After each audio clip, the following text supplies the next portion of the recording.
ಆ ಕಾವ್ಯ ಶಕ್ತಿ ಶೂದ್ರರಲ್ಲಿಯೂ ಕೂಡ ಇದೆ ಅಂತಕ್ಕಂಥದನ್ನ ಸಾಬೀತು ಮಾಡಿದವರು ವಾಲ್ಮೀಕಿ ಮತ್ತು ವ್ಯಾಸ ಅಂತಕ್ಕಂಥದನ್ನ ಇದನ್ನು ನಾವು ಅರ್ಥ ಮಾಡ್ಕೋಬೇಕಾಗ್ತದೆ. ಇವತ್ತು ಇಡೀ ಜಗತ್ತಿನಲ್ಲೇ ರಾಮಾಯಣ ಒಂದು ಮಹಾನ್ ಗ್ರಂಥ ಅಂತೇಳಿ ನಾವು ಒಪ್ಕೊಂಡಿದ್ದೀವಿ. ಅವತ್ತು ರಾಮಾಯಣದಲ್ಲಿ ಶ್ರೀರಾಮಚಂದ್ರನ ಆಸ್ಥಾನ ಅವತ್ತಿನ ಅವರ ರಾಜ್ಯ ಹೇಗಪ್ಪ ಇತ್ತು ಅಂತಂದ್ರೆ, ಇವತ್ತು ನಾವೇನು ಹೇಳ್ತೀವಿ ಪ್ರಜಾಪ್ರಭುತ್ವ, ವರ್ಗರಹಿತವಾದಂಥ, ಜಾತಿ ರಹಿತವಾದಂಥ, ಎಲ್ರಿಗೂ ಸಮಾನ ಅವಕಾಶಗಳಿರ್ತಕ್ಕಂಥ ವ್ಯವಸ್ಥೆ ಅವತ್ತೇ ಶ್ರೀರಾಮಚಂದ್ರನ ಕಾಲದಲ್ಲಿ ಇತ್ತು ಅಂತಕ್ಕಂಥದ್ದನ್ನು ನಾವು ನೋಡಲಿಕ್ಕೆ ಸಾಧ್ಯ ಆಗ್ತದೆ.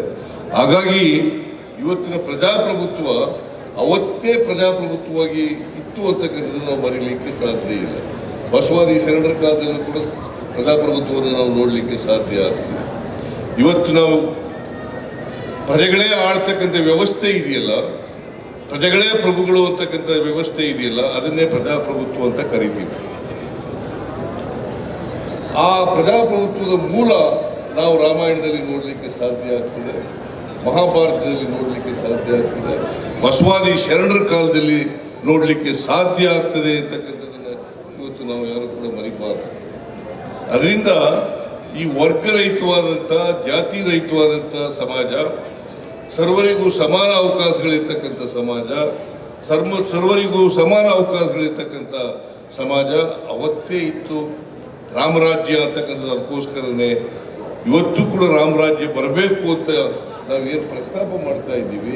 ಆ ರಾಮರಾಜ್ಯ ಬಂದಾಗ ಮಾತ್ರ ಜಾತಿ ರಹಿತವಾದಂಥ, ವರ್ಗರಹಿತವಾದಂಥ ಸಮಾಜ ನಿರ್ಮಾಣ ಆಗಲಿಕ್ಕೆ. ನಾವೆಲ್ಲ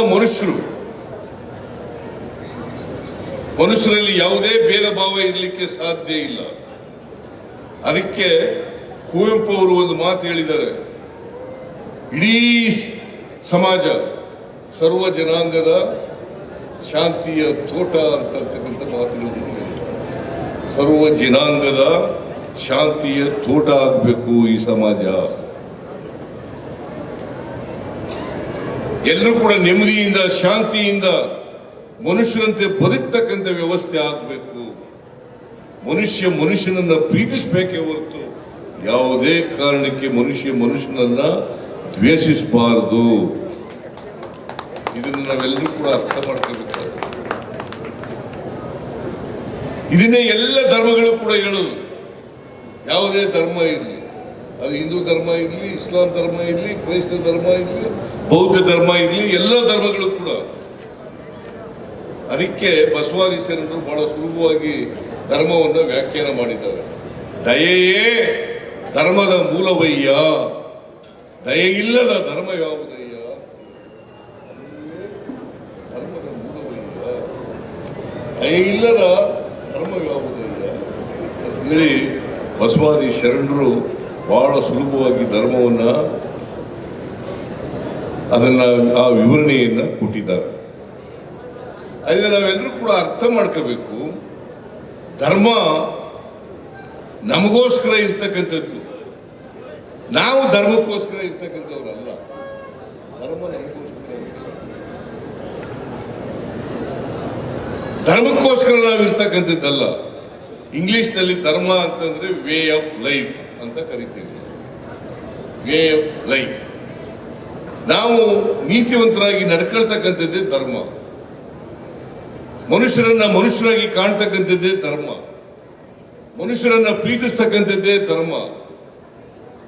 ಆದ್ರಿಂದ ಮನುಷ್ಯರಲ್ಲಿ ಯಾವುದೇ ಅಸಮಾನತೆ ಇರಬಾರ್ದಲ್ಲ, ಭಿನ್ನ ಭಾವಗಳಿರಬಾರ್ದಲ್ಲ. ಇವತ್ತು ಪಟ್ಟಭದ್ರ ಹಿತಾಸಕ್ತರು ಮನುಷ್ಯರಲ್ಲಿ ಉಳಿ ಇಡ್ತಕ್ಕಂಥ, ಒಂದು ಧರ್ಮವನ್ನು ಇನ್ನೊಂದು ಧರ್ಮದ ವಿರುದ್ಧ ಎತ್ಕಡ್ತಕ್ಕಂಥ ಕೆಲಸ ನಡೀತಾ ಇದೆ.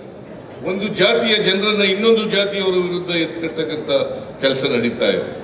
ಅದರಿಂದ ಬಸವಾದಿ ಶರಣರು ಹೇಳಿದ್ರು, ಜಾತಿ ವ್ಯವಸ್ಥೆ ಹೋಗ್ಬೇಕು, ವರ್ಗ ವ್ಯವಸ್ಥೆ ಹೋಗ್ಬೇಕು, ಸಮಾಜ ನಿರ್ಮಾಣ ಆಗಬೇಕು.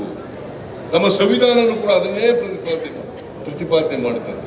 ಬಾಬಾ ಸಾಹೇಬ್ ಅಂಬೇಡ್ಕರ್ ಅವರು ಕೊಟ್ಟಿರ್ತಕ್ಕಂಥ ಸಂವಿಧಾನನೂ ಕೂಡ ಬಸವಾದಿ ಶರಣರು ಹೇಳದಂತ ವಿಚಾರವನ್ನೇ ಪ್ರತಿಪಾದನೆ ಮಾಡ್ತದೆ. ಅದಕ್ಕಾಗಿ ನಾವೆಲ್ಲರೂ ಕೂಡ ಸಂವಿಧಾನವನ್ನ ಅರ್ಥ ಮಾಡ್ಕೊಳ್ಬೇಕಾದಂಥದ್ದು, ಅದನ್ನು ತಿಳ್ಕೊಳ್ಬೇಕಾಗಿರ್ತಕ್ಕಂಥದ್ದು, ಅದರಂತೆ ನಡ್ಕಬೇಕಾಗಿರ್ತಕ್ಕಂಥದ್ದು ಅತ್ಯಂತ ಅಗತ್ಯ, ಅನಿವಾರ್ಯ ಅಂತಕ್ಕಂಥದ್ದನ್ನು ನಾವು ಮರೀಲಿಕ್ಕೆ ಹೋಗ್ಬಾರದು. ಸಂವಿಧಾನ ಏನು ಹೇಳ್ತದೆ ಅದರಂತೆ ನಡ್ಕೋಬೇಕು. ನಮ್ಮ ಸರ್ಕಾರ, ನಮ್ಮ ಪಕ್ಷ ಸಂವಿಧಾನದ ಧ್ಯೇಯೋದ್ದೇಶಗಳೇನಿದ್ದಾವೆ ಆ ಧ್ಯೇಯೋದ್ದೇಶಗಳನ್ನ ಜಾರಿಗೆ ತರ್ತಕ್ಕಂಥ ಪ್ರಯತ್ನವನ್ನ ಮಾಡ್ತಕ್ಕಂಥದ್ದೇ ನಮ್ಮ ಸರ್ಕಾರದ ಉದ್ದೇಶ ಅಂತಕ್ಕಂಥದ್ದನ್ನು ಇವತ್ತು ತಮಗೆ ಹೇಳಲಿಕ್ಕೆ ಬಯಸ್ತಾ ಇದ್ದೇನೆ. ಸಮಾಜದಲ್ಲಿರ್ತಕ್ಕಂಥ ಎಲ್ಲ ಜಾತಿಗಳು, ಸಮಾಜದಲ್ಲಿರ್ತಕ್ಕಂಥ ಎಲ್ಲ ಬಡವರು, ಸಮಾಜದಲ್ಲಿರ್ತಕ್ಕಂಥ ಎಲ್ಲ ಧರ್ಮಗಳು ಎಲ್ಲರೂ ಕೂಡ ಒಟ್ಟಾಗಿ ಬಾಳ್ತಕ್ಕಂಥದ್ದು ಅತ್ಯಂತ ಅವಶ್ಯ. ಅದನ್ನೇ ನಮ್ಮ ಸಂವಿಧಾನದಲ್ಲಿ ಸಹಿಷ್ಣುತೆ ಮತ್ತು ಸಹಬಾಳ್ವೆ ಅಂತಕ್ಕಂಥ ಪದವನ್ನು ಹೇಳಿದ್ದಾರೆ. ನಾವೆಲ್ಲರೂ ಕೂಡ ಸಹಿಷ್ಣುತೆಯಿಂದ ಬೇರೆ ಧರ್ಮದವರನ್ನ ಕಾಣಬೇಕು, ಬೇರೆ ಧರ್ಮದ ಬಗ್ಗೆ ಸಹಿಷ್ಣುತೆ ಇರಬೇಕು. ಹಾಗೆಯೇ ಎಲ್ಲರೂ ಒಟ್ಟಿಗೆ ಸಹಬಾಳ್ವೆಯನ್ನು ಮಾಡಬೇಕು. ಇದು ಸಂವಿಧಾನ ಹೇಳ್ತಕ್ಕಂಥ ಸಹಿಷ್ಣುತೆ, ಸಹಬಾಳ್ವೆ. ಆದ್ರಿಂದ ನಾವೆಲ್ಲರೂ ಕೂಡ ಇವತ್ತು ಒಟ್ಟಾಗಿ ಬದುಕ್ತಕ್ಕಂಥ ವ್ಯವಸ್ಥೆಯನ್ನು ಮಾಡಬೇಕು. ಅದೇ ಪೂಜ್ಯ ಸ್ವಾಮೀಜಿಯವರು ಮಾಡ್ತಕ್ಕಂಥದ್ದು. ಈಗ ನೀವೆಲ್ಲ ಅವಕಾಶಗಳಿಂದ ವಂಚಿತರಾಗಿದ್ದೀರಿ. ಪರಿಶಿಷ್ಟ ಜಾತಿ, ಪರಿಶಿಷ್ಟ ವರ್ಗ, ಹಿಂದುಳಿದವರು, ಅಲ್ಪಸಂಖ್ಯಾತರು, ಎಲ್ಲ ಶೂದ್ರ ವರ್ಗ ಅವಕಾಶಗಳಿಂದ ವಂಚಿತರಾಗಿದ್ದಾರೆ. ಯಾರಿಗೆ ಅವಕಾಶ ಸಿಕ್ಕಿದೆ ಅವರೆಲ್ಲ ಮುಂದೆ ಬಂದರು, ಯಾರಿಗೆ ಅವಕಾಶ ಸಿಕ್ಕಿಲ್ಲ ಅವರೆಲ್ಲ ಹಿಂದೆ ಬಂದರು. ನಿಮಗೂ ಅವಕಾಶ ಸಿಕ್ಕಿದ್ರೆ ನೀವು ಮುಂದೆ ಬರ್ತಿದ್ರಿ, ನಿಮ್ಗೆ ಅವಕಾಶ ಸಿಕ್ತಿಲ್ಲ ಹಿಂದೆ ಬಿದ್ದಿದ್ದೀರಿ. ಈಗ ಅವಕಾಶ ಎಲ್ರಿಗೂ ಸಮಾನವಾಗಿ ಕೊಡಬೇಕು ಅಂತಕ್ಕಂಥ ಸಂವಿಧಾನ ಹೇಳ್ತದೆ. ಅದು ಎಲ್ರಿಗೂ ಸಮಾನ ಅವಕಾಶಗಳು ಸಿಕ್ಕಬೇಕು. ಆಗ ಮಾತ್ರ ಸಮಾಜವನ್ನ ಕಟ್ಟಲಿಕ್ಕೆ ಸಾಧ್ಯ ಆಗ್ತದೆ. ಅಂಬೇಡ್ಕರ್ ಏನ್ ಹೇಳಿದ್ರು ಅಂತಂದ್ರೆ, ಈ ದೇಶಕ್ಕೆ ಸ್ವಾತಂತ್ರ್ಯ ಬಂದದ್ದು ಸಾರ್ಥಕ ಆಗ್ಬೇಕಾದ್ರೆ ಈ ದೇಶದಲ್ಲಿರ್ತಕ್ಕಂಥ 143 ಕೋಟಿ ಜನರು ಎಲ್ರಿಗೂ ಕೂಡ ಸಾಮಾಜಿಕ ಆರ್ಥಿಕ ಶಕ್ತಿ ಬಂದಾಗ ಮಾತ್ರ ಸಮಾಜ ನಿರ್ಮಾಣ ಆಗಲಿಕ್ಕೆ ಸಾಧ್ಯವೇ ಹೊರತು ಇಲ್ಲಿವರೆಗೆ ಸಾಧ್ಯ ಆಗಲ್ಲ. ನಾವೆಲ್ಲ ಜಾತಿ ವ್ಯವಸ್ಥೆಯ ಪರಿಣಾಮವಾಗಿ ನಾವೆಲ್ಲ ಶೂದ್ರರಾಗಿದ್ದು. ನೀವು ಶೂದ್ರರಾಗಿದ್ರಿ, ನಾನು ಶೂದ್ರರಾಗಿದ್ದೆ. ಚಿತ್ರವರ್ಣ ವ್ಯವಸ್ಥೆಯಲ್ಲಿ ಬ್ರಾಹ್ಮಣ, ಕ್ಷತ್ರಿಯ, ವೈಶ್ಯ ಇವ್ರು 3 ಜನರನ್ನು ಬಿಟ್ಟರೆ ಉಳಿದವರೆಲ್ಲ ಶೂದ್ರರು. ಇವರೆಲ್ಲ ಅಕ್ಷರ ಸಂಸ್ಕೃತಿಯಿಂದ ವಂಚಿತರಾಗಿದ್ದರು. ಅಕ್ಷರ ಸಂಸ್ಕೃತಿ ವಂಚಿತರಾದ ಯಾಕಪ್ಪ ಅಂತಂದ್ರೆ ಜಾತಿ ವ್ಯವಸ್ಥೆ ಇದ್ದ ಕಾರಣಕ್ಕೋಸ್ಕರವಾಗಿ ವಂಚಿತರಾದದ್ದು. ನಮಗೆ ವಿದ್ಯೆ ಕಲಿತಕ್ಕಂಥ ಅವಕಾಶಗಳಿರಲಿಲ್ಲ. ನಾವೆಲ್ಲರೂ ಕೂಡ ವಿದ್ಯಾವಂತರಾಗಿದ್ರೆ ನಾವು ಕೂಡ ಬೇರೆಯವರಂತೆ ಮುಖ್ಯವಾಹಿನಿಗೆ ಬರಲಿಕ್ಕೆ ಸಾಧ್ಯ ಆಗ್ತಿತ್ತು. ವಿದ್ಯೆಯಿಂದ ವಂಚಿತರಾದ್ರಿಂದ ನಾವೆಲ್ಲರೂ ಕೂಡ ಮುಖ್ಯವಾಹಿನಿಗೆ ಬರಲಿಕ್ಕೆ ಸಾಧ್ಯ ಆಗಲಿಲ್ಲ. ಹಾಗಾಗಿ ಸಮಾಜದಲ್ಲಿ ಅಸಮಾನತೆ ನಿರ್ಮಾಣ ಆಗಲಿಕ್ಕೆ ಸಾಧ್ಯ ಆಯಿತು. ಸಾಮಾಜಿಕ ಅಸಮಾನತೆ, ಆರ್ಥಿಕ ಅಸಮಾನತೆ ಇವತ್ತು ನಿರ್ಮಾಣ ಆಗಿದ್ರೆ ಈ ಕಾರಣದಿಂದ, ಜಾತಿ ವ್ಯವಸ್ಥೆಯಿಂದ, ಅಕ್ಷರ ಸಂಸ್ಕೃತಿಯಿಂದ ವಂಚಿತರಾಗೋದ್ರಿಂದ. ಅದಕ್ಕೋಸ್ಕರ ನಾನು ನಿಮ್ಮಲ್ಲಿ ಕಳಕಳಿಯ ಮನವಿಯನ್ನು ಏನಪ್ಪ ಮಾಡ್ತೀನಿ ಅಂತಂದ್ರೆ, ಯಾವುದೇ ಕಾರಣಕ್ಕೆ ನೀವೆಲ್ಲರೂ ಕೂಡ ವಿದ್ಯಾವಂತರಾಗಬೇಕು. ನಿಮ್ಮ ಮಕ್ಕಳು ವಿದ್ಯಾವಂತರಾಗಬೇಕು. ವಿದ್ಯೆಯಿಂದ ವಂಚಿತರಾಗಕೂಡದು. ಯಾವುದೇ ಕಾರಣಕ್ಕೆ ವಂಚಿತ. ಮಠ ಈಗಾಗಲೇ ವಿದ್ಯಾಸಂಸ್ಥೆಗಳು ನಡೆಸ್ತಾ ಇದ್ದೀರಲ್ಲ, ವಿದ್ಯಾಸಂಸ್ಥೆಗಳು ನಡೆಸಿ. ಯಾಕಂತಂದ್ರೆ ವಿದ್ಯೆ ಯಾರದೇ ಸ್ವತ್ತಲ್ಲ, ಅಥವಾ ಬುದ್ಧಿವಂತಿಕೆ ಯಾರದೇ ಸ್ವತ್ತಲ್ಲ, ಮೇಧಾವಿತನ ಯಾರದೇ ಸ್ವತ್ತಲ್ಲ. ಎಲ್ಲರೂ ಕೂಡ ಈಗ ವಾಲ್ಮೀಕಿ ರಾಮಾಯಣ ಅಂತ ಗ್ರಂಥವನ್ನು ಬರೀಲಿಕ್ಕೆ ಸಾಧ್ಯ ಆದರೆ, ಬಾಬಾ ಸಾಹೇಬ್ ಅಂಬೇಡ್ಕರ್ ಅವರು ನಮ್ಮ ಸಂವಿಧಾನ ರಚನೆ ಮಾಡ್ತಕ್ಕಂಥದ್ದು ಸಾಧ್ಯ ಆದರೆ, ಮಹಾಭಾರತವನ್ನು ವ್ಯಾಸ ಬರಲಿಕ್ಕೆ ಸಾಧ್ಯ ಆದರೆ, ನಾವೇಕೆ ಮೇಲಕ್ಕೆ ಬರಲಿಕ್ಕೆ ಸಾಧ್ಯ ಆಗಲ್ಲ? ವಿದ್ಯೆ ಕಲಿತು ಮೇಲಕ್ಕೆ ಬರಲಿಕ್ಕೆ ಸಾಧ್ಯ ಆಗಲ್ಲ. ಇದನ್ನ ನಾವೆಲ್ಲರೂ ಕೂಡ ಅರ್ಥ ಮಾಡ್ಕೋಬೇಕಾಗ್ತದೆ. ಅದರಿಂದ ಬುದ್ಧಿ ಜ್ಞಾನ ವಿದ್ಯೆಯಿಂದ ಬರಲಿಕ್ಕೆ ಸಾಧ್ಯ ಆಗ್ತದೆ. ಆ ಬುದ್ಧಿ ಮತ್ತು ಜ್ಞಾನ ಇದೆಯಲ್ಲ, ಅದನ್ನು ಪಡ್ಕೊಂಡಾಗ ಮಾತ್ರ ನೀವು ಸ್ವಾಭಿಮಾನಿಗಳಾಗಿ ಮನುಷ್ಯರಾಗಿ ಬದುಕಲಿಕ್ಕೆ ಸಾಧ್ಯ ಆಗ್ತದೆ. ಸ್ವಾಭಿಮಾನ ಪ್ರತಿಯೊಬ್ಬರಿಗೂ ಕೂಡ ಇರಬೇಕು. ಸ್ವಾಭಿಮಾನದಿಂದ ಬದುಕ್ತಕ್ಕಂಥದ್ದನ್ನ ಕಲಿಬೇಕು. ಅದರ ಅರ್ಥ ನಾನೇ ದೊಡ್ಡವನು ಅಂತ ಹೇಳ್ತಕ್ಕಂಥದ್ದಲ್ಲ. ನಾನು ಎಲ್ರಿಗೂ ಸಮಾನ ಅಂತಕ್ಕಂಥ ಭಾವನೆ ಬರಬೇಕು. ನಾನು ನಿನ್ನಂತೆ ಸಮಾನನಾಗಿದ್ದೇನೆ, ನೀನು ಗೌರವ ಕೊಟ್ಟರೆ ನಾನು ನಿನಗೆ ಗೌರವ ಕೊಡ್ತೀನಿ ಅಂತಕ್ಕಂಥ ಭಾವನೆಯನ್ನ ಬೆಳೆಸ್ಕೊಳ್ತಕ್ಕಂಥದ್ದು ಅತ್ಯಂತ ಅವಶ್ಯಕ. ಅದಕ್ಕಾಗಿ ಇಂಥ ಸಮಾವೇಶಗಳ ಮೂಲಕ ಜಾಗೃತಿಯನ್ನು ಮೂಡಿಸಿ ನಿಮ್ಮಲ್ಲಿ ಸ್ವಾಭಿಮಾನದ ಕಿಚ್ಚನ್ನ ಹತ್ತಕ್ಕಂಥ ಪ್ರಯತ್ನ ಆಗಬೇಕು. ವಿದ್ಯೆ ಕಲಿತಕ್ಕಂಥ ಅವಕಾಶಗಳು ಸಿಗಬೇಕು, ವಿದ್ಯಾವಂತರಾಗಬೇಕು. ಕೆಲವು ಒತ್ತಾಯಗಳನ್ನೇ ಈಗ ಮಾಡಿದ್ದಾರೆ. ಯಾವ್ದಾದ್ರು ಯೂನಿವರ್ಸಿಟಿಗೆ ವಾಲ್ಮೀಕಿಯವರ ಹೆಸರಿಡಿ ಅಂತಕ್ಕಂಥ ಮಾತು ಅದನ್ನು ನೋಡ್ತೀವಿ. ಯಾವುದು ಯೂನಿವರ್ಸಿಟಿಗೆ ಹೆಸರಿಲ್ಲ ಅದನ್ನು ಇರ್ತಕ್ಕಂಥ ಪ್ರಯತ್ನ ಮಾಡೋಣ. ಆಮೇಲೆ ಬ್ಯಾಕ್ಲಾಗ್ ಹುದ್ದೆಗಳನ್ನೆಲ್ಲ ಈಗಾಗಲೇ ನಾನು ಹೇಳಿದ್ದೇನೆ. ಸಮಾಜ ಕಲ್ಯಾಣ ಇಲಾಖೆಗೆ ಮತ್ತು ಬೇರೆ ಇಲಾಖೆಗಳಿಗೆ ಬ್ಯಾಕ್ಲಾಗ್ SC ST ಬ್ಯಾಕ್ಲಾಗ್ ಹುದ್ದೆಗಳನ್ನು ತುಂಬಬೇಕು. ಅದು ಯಾವುದೇ ಕಾರಣಕ್ಕೆ ಬಿಡಬಾರದು. ಬ್ಯಾಕ್ಲಾಗ್ ಹುದ್ದೆಗಳನ್ನು ತುಂಬಬೇಕು ಅಂತಕ್ಕಂಥದ್ದನ್ನು ಮಾಡಿದ್ದೀವಿ. ಇವತ್ತು ಬಹಳ ಸಂತೋಷ. ನಿಮ್ಮ ಜನಸಂಖ್ಯೆಗೆ ಅನುಗುಣವಾಗಿ ಉದ್ಯೋಗದಲ್ಲಿ ಮತ್ತು ಶಿಕ್ಷಣದಲ್ಲಿ ಮೀಸಲಾತಿಯನ್ನು ಕೊಟ್ಟಿರ್ತಕ್ಕಂಥದ್ದು. ನಾಗಮೋಹನ್ ದಾಸ್ ಆಯೋಗ ರಚನೆ ಆಗಬೇಕು ಅಂತೇಳಿ ನಾವು ಕೂಡ ಒತ್ತಾಯ ಮಾಡಿದ್ವಿ. ಸ್ವಾಮೀಜಿಯವರ ಪಾಪ ಅದರ ಅನುಷ್ಠಾನಕ್ಕೆ 138 ದಿನ ಅಲ್ಲ 158 ದಿನ 158 ದಿನ 158 ದಿನ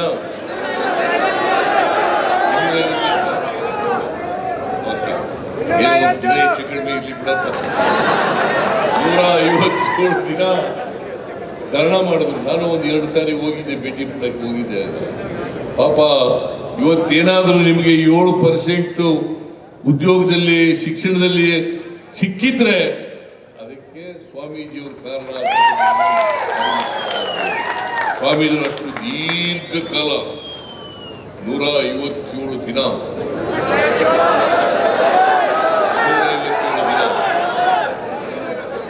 157 ದಿನ ಸಾರಿ ನಿಮಗೆ ಗೊತ್ತಾಗಿದ್ರೆ ಸಾಕು ಅಷ್ಟೇ. ನನಗೆ ಸ್ವಲ್ಪ ಮರ್ತೋದ್ರೂ ಪರವಾಗಿಲ್ಲ. ನಿಮಗೆ ಗೊತ್ತಾಗಬೇಕು. ಸ್ವಾಮೀಜಿಯವರು 257 ದಿನ ಪ್ರತಿಭಟನೆಯನ್ನು ಮಾಡಿದ್ರು ಅಂತಕ್ಕಂಥದ್ದು ಬಹಳ ಮುಖ್ಯ. ಅವ್ರು ಮಾಡದೆ ಹೋಗಿದ್ರೆ ಬಹುಶಃ ಸರ್ಕಾರ ಬರ್ತಾ ಇರಲಿಲ್ಲ. ನಾನು ವಿರೋಧ ಪಕ್ಷದಲ್ಲಿ ಇದ್ಕೊಂಡು ಅನೇಕ ಸಾರಿ ಇದನ್ನು ಪ್ರಸ್ತಾಪ ಮಾಡಿದೆ. ನಮ್ಮ ವಾಲ್ಮೀಕಿ ಜನಾಂಗಕ್ಕೆ ಸೇರಿದಂಥ ಪರಿಶಿಷ್ಟ ಜನಾಂಗಕ್ಕೆ ಸೇರಿದಂಥ ಎಲ್ಲ ಶಾಸಕರುಗಳು ಕೂಡ ಪ್ರತಿಭಟನೆಯನ್ನು ಮಾಡಿದ್ರು. ಬಾವಿಗಳಲ್ಲಿ ಪ್ರತಿಭಟನೆ ಮಾಡಿದ್ರು. ಆದರೂ ಜಪ್ಪಯ್ಯ ಅಂದ್ರೂ ಬಗ್ಲಿಲ್ಲ. ಆದರೆ ಸ್ವಾಮೀಜಿಯವರು 257 ದಿನ ಧರಣ ಕೂತ್ಕೊಂಡ್ರಲ್ಲ, ಅದ್ರ ಮೇಲೆ ಅದಕ್ಕೆ ಬಗ್ಲೇಬೇಕಾದಂಥ ಪರಿಸ್ಥಿತಿ. ನಾವು ಜನಸಂಖ್ಯೆಗೆ ಅನುಗುಣವಾಗಿ ಎಲ್ಲ ಸವಲತ್ತುಗಳು ಕೂಡ ಸಿಗಬೇಕು. ಉದ್ಯೋಗದಲ್ಲಿ ಮತ್ತು ಶಿಕ್ಷಣದಲ್ಲೂ ಕೂಡ ಪಾಲು ಸಿಗಬೇಕು ಅನ್ನೋದರಲ್ಲಿ ನಮಗೆ ಬದ್ಧತೆ ಇರ್ತಕ್ಕಂಥವ್ರು ಅಂತಕ್ಕಂಥ ಮಾತುಗಳನ್ನು ಹೇಳಲಿಕ್ಕೆ ಬಯಸ್ತಾರೆ. ಯಾರ್ಯಾರು ಅವಕಾಶಗಳಿಂದ ವಂಚಿತರಾಗಿದ್ದಾರೆ, ಶೋಷಣೆಗೆ ಒಳಪಟ್ಟಿದ್ದಾರೆ, ಆ ಎಲ್ಲ ಜನರಿಗೂ ಕೂಡ ಅವರ ಜನಸಂಖ್ಯೆಗೆ ಅನುಗುಣವಾಗಿ ಇದು ಮೀಸಲಾತಿ ಸಿಗಬೇಕು. ಮೀಸಲಾತಿ ಅಂತಕ್ಕಂಥದ್ದು ಭಿಕ್ಷೆ ಅಲ್ಲ. ಅದು ಮೀಸಲಾತಿ ಭಿಕ್ಷೆ ಕೊಡೋದಲ್ಲ, ಅದು ನಿಮ್ಮ ಹಕ್ಕು ಅಂತಕ್ಕಂಥದ್ದನ್ನ ಮರಿಬಾರದು. ಮೀಸಲಾತಿ ಅಂತಕ್ಕಂಥದ್ದು ಹಕ್ಕು, ಅದು ಭಿಕ್ಷೆ ಅಲ್ಲ ಅಂತಕ್ಕಂಥದ್ದನ್ನು ಬಹಳ ಸ್ಪಷ್ಟವಾಗಿ ತಿಳ್ಕೋಬೇಕಾಗ್ತದೆ. ಅದಕ್ಕೆ ನಾನು ಮುಖ್ಯಮಂತ್ರಿ 2013 ಮುಖ್ಯಮಂತ್ರಿ ಆದ 2013 ಸಂಬಳ ಕೊಡೋದು ಬಿಟ್ಟು, ಸಾಲ ಕೊಡೋದು ಬಿಟ್ಟು, ಉಳಿದಂಥ ಹಣದಲ್ಲಿ ಪರಿಶಿಷ್ಟ ಜಾತಿಯವರಿಗೆ, ಪರಿಶಿಷ್ಟ ವರ್ಗದವರಿಗೆ, ಅವ್ರ ಜಾತಿ ಸಂಖ್ಯೆಗೆ ಅನುಗುಣವಾಗಿ ಅಭಿವೃದ್ಧಿ ಖರ್ಚಾಗಬೇಕು ಅಂತೇಳಿ ಕಾನೂನು ಮಾಡೋದು ಸಿದ್ದರಾಮಯ್ಯ ಅಂತಕ್ಕಂಥದ್ದನ್ನು ಮರೀಲಿಕ್ಕೆ ಸಾಧ್ಯ ಇಲ್ಲ. ಮಾಡುವಂಥದ್ದು. ಇಡೀ ದೇಶದಲ್ಲಿ ಎಲ್ಲೂ ಮಾಡಿಲ್ಲ. ಸ್ವಾಮೀಜಿ ಇಡೀ ದೇಶದಲ್ಲಿ ಮಾಡಿದಾರ? ಬಹಳ ಭಾಷಣ ಹೊಡಿತಾರಲ್ಲ, ಏನ್ ಸಾಮಾಜಿಕ ನ್ಯಾಯದ ಬಗ್ಗೆ ಭಾಷಣ ಹೊಡಿತಾರಲ್ಲ, ರಾಷ್ಟ್ರಭಕ್ತಿ ಬಗ್ಗೆ ಭಾಷಣ ಮಾಡ್ತಾರಲ್ಲ, ಬದಲಾವಣೆ ಬಗ್ಗೆ ಭಾಷಣ ಮಾಡ್ತಾರಲ್ಲ. ಮಾಡ್ಲಿ ನೋಡೋಣ, ಕೇಂದ್ರದಲ್ಲಿ ಮಾಡ್ಲಿ. ಯಾಕೆ ಮಾಡಿಲ್ಲ ಇವತ್ತಿನವರಿಗೆ? ನಿಮ್ಮ ಜನಸಂಖ್ಯೆಗೆ ಅನುಗುಣವಾಗಿ ಇಡೀ ದೇಶದಲ್ಲಿ ವಾಲ್ಮೀಕಿ ಜನಾಂಗ, ಬೇಡ ಜನಾಂಗ ಇಡೀ ದೇಶದಲ್ಲಿದ್ದಾರೆ. ಪರಿಶಿಷ್ಟ ಜಾತಿ ಜನಾಂಗ ಇಡೀ ದೇಶದಲ್ಲಿದ್ದಾರೆ. ಜನಾಂಗ ಸುಮ್ಮನೆ ಬರೀ ಭಾಷಣದಲ್ಲಿ ಮೇಲೆ ಬರಕ್ಕೆ ಸಾಧ್ಯ ಆಗ್ತದ? ಸಮಾನತೆ ಸುಮ್ಮನೆ ಬಂದ್ಬಿಡ್ತದ? ಮುಖ್ಯವಾಹಿನಿ ಬರ್ಲಿಕ್ಕೆ ಸಾಧ್ಯ ಆಗ್ತದ? ಮಾಡಲಿ ದೇಶದಲ್ಲಿ. ನಾನು ಒತ್ತಾಯ ಮಾಡ್ತೀನಿ, ದೇಶದಲ್ಲಿ ಪರಿಶಿಷ್ಟ ಜಾತಿ, ಪರಿಶಿಷ್ಟ ವರ್ಗ ಇವರ ಜನಸಂಖ್ಯೆಗೆ ಅನುಗುಣವಾಗಿ ಅಭಿವೃದ್ಧಿ ಕೆಲಸಗಳಿಗೆ ಹಣ ಮೀಸಲಿಟ್ಲಿ ಅಂತಕ್ಕಂಥ ಒತ್ತಾಯವನ್ನು ಮಾಡ್ತೇನೆ. ನಾವು ಮಾಡಿದ್ದೀವಿ, ಕಾನೂನು ಮಾಡಿದ್ದೀವಿ. ಅದೇ ತರದ ಕಾನೂನನ್ನ ಈಗ ಮಾಡಲಿ.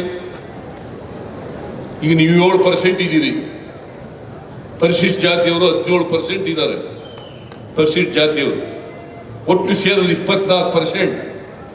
ನಾವು ಅಭಿವೃದ್ಧಿ ಕೆಲಸಗಳಿಗೆ ಖರ್ಚು ಮಾಡ್ತಕ್ಕಂಥ ಹಣದಲ್ಲಿ 24% ಪರಿಶಿಷ್ಟ ಜಾತಿ, ಪರಿಶಿಷ್ಟ ವರ್ಗ ಅವ್ರಿಗೆ ಇಟ್ಬಿಡ್ಬೇಕಲ್ಲ.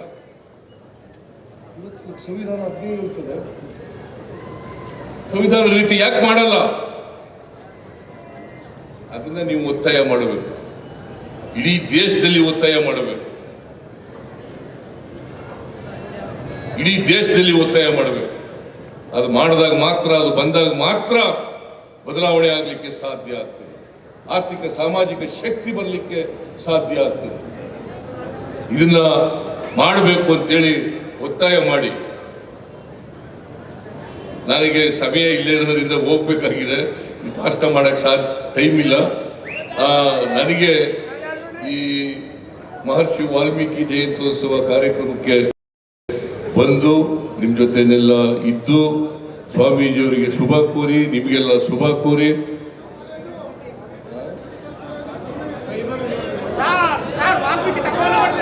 ಈಗ ಈ ವರ್ಷ ಏನು ಮಾಡೋಕ್ಕಾಗಲ್ಲ, ಮುಂದೆ ವರ್ಷ ನಾನು